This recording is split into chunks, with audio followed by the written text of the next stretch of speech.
Hello everyone, I am Rad from the Postman Global. In this video, we are going to talk about the ongoing situation in Bangladesh and India's role in it. Hundreds of people died, thousands got injured, thousands got arrested, uncountable people got beaten. A huge economic loss to the already struggling economy. A huge price was paid by the youth, and finally the victory came. Just after the news started to come out on 5th August after 1 p.m. that Hasina left the country, the whole nation came out to the streets for celebrating our second independence. Every banners, posters, murals of the fascist government was being taken down. The whole country was in a festive mood, as if Bengal and its people were freed from the change of autocracy. Though the celebration was seen everywhere, the price paid mostly by the youth was massive and inexpensive for the nation's future. As the saying goes, bringing independence is easy, but holding on to it is hard. Minutes after Hasina fled via safe passage, it was said she flew to Agartala. From there, she will go to New Delhi and then continue her journey to UK.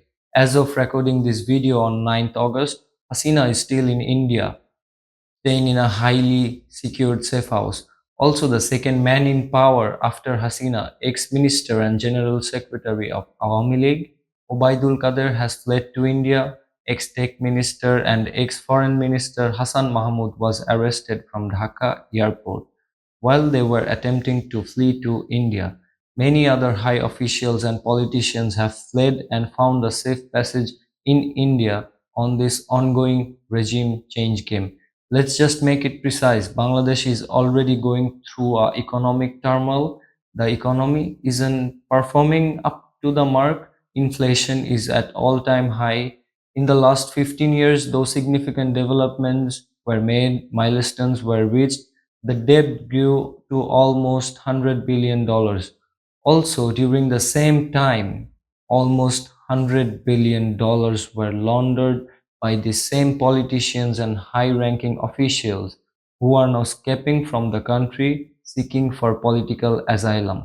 They have fled away all around the world from India, UK, US, Europe, China, Singapore, Dubai, etc. India, on the other hand, being Bangladesh's one of the closest ally, has been providing shelter to a lot of these fleeing members. Yes, in Bangladesh, it is definitely setting an bad impression about India, also solidifying the fact that this government was a kind of a puppet government to India. Though a huge support came from Indian students, influencers, ordinary people, but the government's approach towards it was saddening, creating a void in the upcoming India-Bangladesh bilateral relations. August 5th, after 2 p.m., when the news was confirmed that the regime has fallen, the whole nation came to the streets celebrating the victory, from chanting various slogans, distributing sweets, throwing colors at each other, taking down Hasina's legacy. It was probably the moment of the century for Bengalis. Hours after Hasina fled, from evening afterwards, houses of many Awami League leaders and members were torched. Many of them were killed. Minor damages might have been faced by the Hindu community, as there were many Hindu members of Awami League as well. But that was it. Nothing more. It was not any sort of communal violence. Every 100 members in Awami League, if you calculate percentage wise, 91 were Muslims, 8 were Hindus, 1 were from other beliefs. There was no communal violence. What Hindus faced was a part of the cumulative damage faced by the whole nation. While the rumor was spreading like a wildfire on social media that there were attacks against Hindus, soon most of us started to convey our support to the Hindus, at, as it was an Imani duty for all Muslims to protect the minors during turbulent times. Just like India's WhatsApp university, there were many fake news, misinformed news floating on social media about communal attacks, thus creating an artificial panic among the Hindu population. As the news was spreading, the public started to make groups all across Bangladesh to guard and protect the Hindu community overnight and throughout the day from any sort of harm or loss until law and order was re-established. Also, it was found that in many places, Awami League members tried to create a chaos between Hindus and Muslims, but it was also successfully defended by the youths. Also, India's so-called Godi media was fuming this rumor more, already criticized people and influencers like Elvish Yadav helped to fuel and spread this type of fake harmful rumor. People who are spreading this rumor in India are the same people who spread hate about Muslims there. India's mainstream media has totally interpreted the situation wrongly. Many of the posts were totally fake and baseless, but was posted with the sole purpose of spreading and creating an anti-Bengali Muslim sentiment in India. It is an old game which doesn't work anymore here. Hey, this is new Bangladesh. The youth, the Muslims, and the people defended and proved it totally wrong. News agencies in India spreading the news that Bangladesh is going to become like Pakistan. To all those news media outlets and people who believe this kind of junk and are spreading this kind of shitty news, I have a simple question. Are all this rumor and hate being spread to handle the after effects of providing shelter to Hasina and her corrupted allies? Remember, the countdown of Hasina started just when she called the protesters Razakar, who were anti-nationals during the Liberation War of 1971, just like Modi's anti-national taunt to Indians. So don't spread this kind of news and don't act like an ass. Providing shelter to Hasina and her entourage has raised questions and sent an adverse message all around Bangladesh. Because, for a matter of fact, Hasina is the first leader in the country's history who have fled from power. Her government was also the most corrupt and brutal in its history. Over the years, if any single country has benefited the most from this leech regime, it is India undeniably. The question remains how we want the future relationship. Bangladesh and India have deeply rooted bilateral relation and trade. We want friendship with India too, but if India also wants to continue this relationship, it has to respect our sovereignty and look for a future where both nations find cumulative growth and mutual respect for each other. Bangladesh remains one of India's main geopolitical partner and ally in this global power game. India should solidify the friendship rather than exerting too much influence on our sovereignty and try to recreate a puppet regime. Our foreign policy is simple: friendship to all, malice to none. India and Bangladesh should look onto each other as very close allies rather than rivals or enemies. Friendship and mutual respect is the only way forward. On the regime change, as of now, USA has welcomed the interim government, which will be led by Nobel laureate Dr. Muhammad Yunus. Middle East, an unseen emerging strong powerhouse in Bangladesh's geopolitics, also had a huge unseen power play, I would say. That discussion will take another video. In today's unstable global volatile situation, maintaining neutrality and stability was ever important.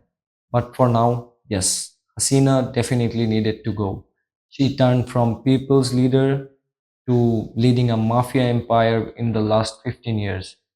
We will inshallah fix all these matters as well as we have succeeded in taking down the brutal regime. Our beliefs might be different, but we all share a same identity. We are all Bengalis. I have grown up with Hindu friends and families, never with a thought that we are different. Our house has a mosque, and few hundred meters away there is a Hindu Kali temple, and no one did nothing to it, and no one will. From where I belong, Dohar Nawabganj, a suburban area of Dhaka, There is a high concentration of Hindu population, hundreds of temples, none were torched or hurt. You should come and see how Hindu occasions are celebrated here in Bangladesh. The festive year can be felt all across the country. As of these ongoing rumors, I have talked and met with several Hindus as part of our day to day life, not to ask them if they're okay, if they're safe. I know they already are. They are an integral part of our community and society. Together, we are Bangladesh. Hindus are safe, Hindus are happy. That's it. I would also urge the Hindu community in Bangladesh to stand up and defend these false claims. We should be standing together in these turbulent times. In these challenging times, our nation cries out for a beacon of hope, not another tyrant shrouded in darkness. We need a leader who will uplift, unite, and inspire us towards a brighter future, not one who will divide and oppress us again.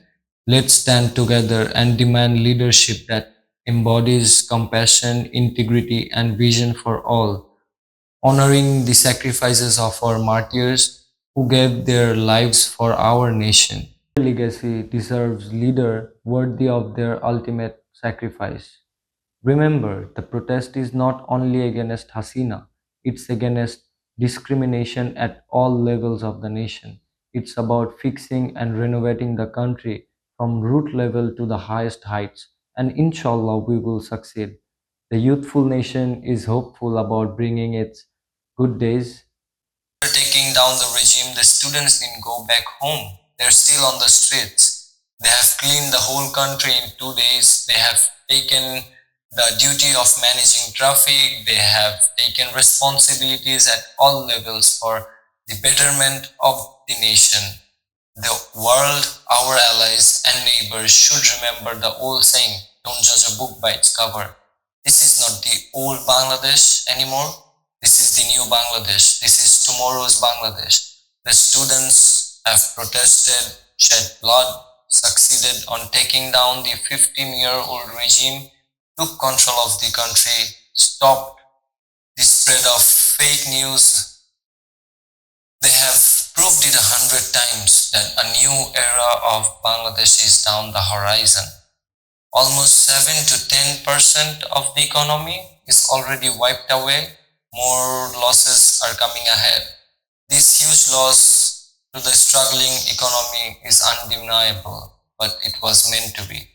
We will soon rebuild, we will build faster, we will build better.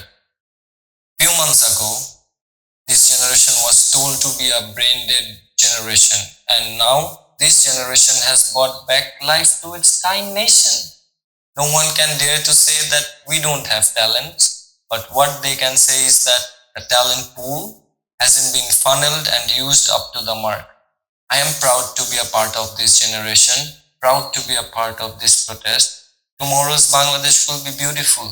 Law will be equal for all, merit will be prioritized, corruption will be a thing of the past, where we all will have one goal of building Bangladesh just like how it's meant to be, where we will emerge in the world stage as the golden Bengal once again. Thank you for watching.